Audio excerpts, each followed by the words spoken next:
कि कल इंदिरा जी की पुण्यतिथि है। मुझे एक छोटी अपनी बात याद आई। मैं 12 साल की थी। उस दिन सुबह 9 बजे 8 बजे मैं स्कूल जा रही थी, तो हम लोग इकट्ठे रहते थे। दादी के पास गई। स्कूल में एक प्रतियोगिता थी, उसके लिए मैंने दादी का एक झोला रखती थी, मैंने उनका झोला मांगा। नाटक की प्रतियोगिता थी। झोला मांगा दादी से और उनको प्यार से ऐसे पकड़ के बाय बाय बोल के स्कूल चली गई। तकरीबन 2 घंटे बाद हमें स्कूल से लेने के लिए सुरक्षा कर्मी आ गए। गाड़ियों में रखा, बिठाया। काफी इतने सारे सुरक्षा कर्मी मैंने जीवन में नहीं देखे थे। अचानक हमें घर ले गए। हमें मालूम नहीं था, राहुल को और मुझे, कि क्या हुआ। मैं 12 साल की थी, वो 14 साल का था। घर आए, गाड़ी से उतरे तो जमीन पे खून के बड़े बड़े धब्बे थे। उस समय हमें मालूम नहीं था कि हमारे दादी का खून था, जो उस मिट्टी में मिल चुका था। अंदर गए, माता पिता नहीं थे। पिताजी दौरे पे थे, बंगाल गए हुए थे।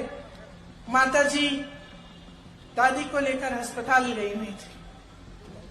जब अंदर गए और पता चला कि दादी की हत्या की गई है, तो एक अजीब सा भय, अजीब सा दुख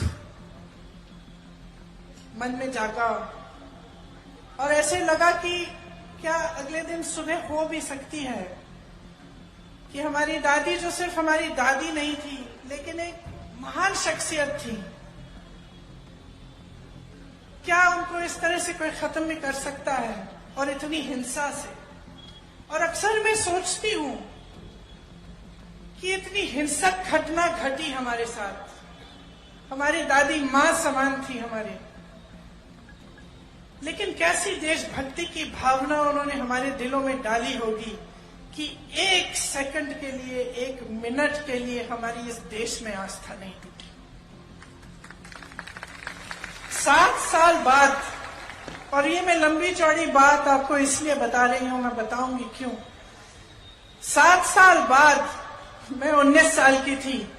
इसी तरह की घटना मेरे पिता के साथ घटती है और मैं अपने पिता का छलनी शरीर, खून से लथपथ शरीर घर लाती हूं। फिर भी मेरी इस देश में आस्था नहीं टूटती, फिर भी देशभक्ति कम नहीं होती, बढ़ती चली जाती। कैसी भावना होगी उन लोगों के दिल में कि हम बच्चों में उन्होंने ऐसी देशभक्ति की भावना डाल दी कि तब से लेकर अब तक ये टूट नहीं पाई। मैं इसलिए ये सारी बातें कह रही हूं क्योंकि जब हम अपनी बीती हुई पीढ़ियों की बात करते हैं, जब हम इंदिरा जी की बात करते हैं, नेहरू जी की बात करते हैं, राजीव जी की बात करते हैं,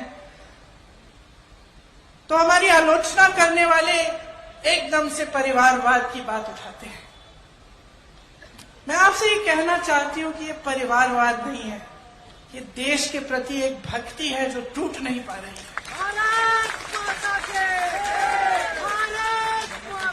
और ये एक श्रद्धा है दिल में आप सबके लिए, आपके लिए जो आप यहाँ बैठे हैं, मेरी बहनों आपके लिए, मेरे भाइयों आपके लिए, जो इस देश का किसान है उसके लिए, जो दिन रात एक करता है उस खेती के में से कुछ बनाने के लिए, उपज करने के लिए, हमें खिलाने के लिए, जो अन्नदाता है इस देश का, उसके लिए आस्था है। जिसका बेटा जवान बनके सेना पे तैनात होता है हमारे लिए, जो मेरी दादी की तरह, मेरे पिताजी की तरह इस देश के लिए अपनी जान देने के लिए तैयार होता है, उसके प्रति आस्था है।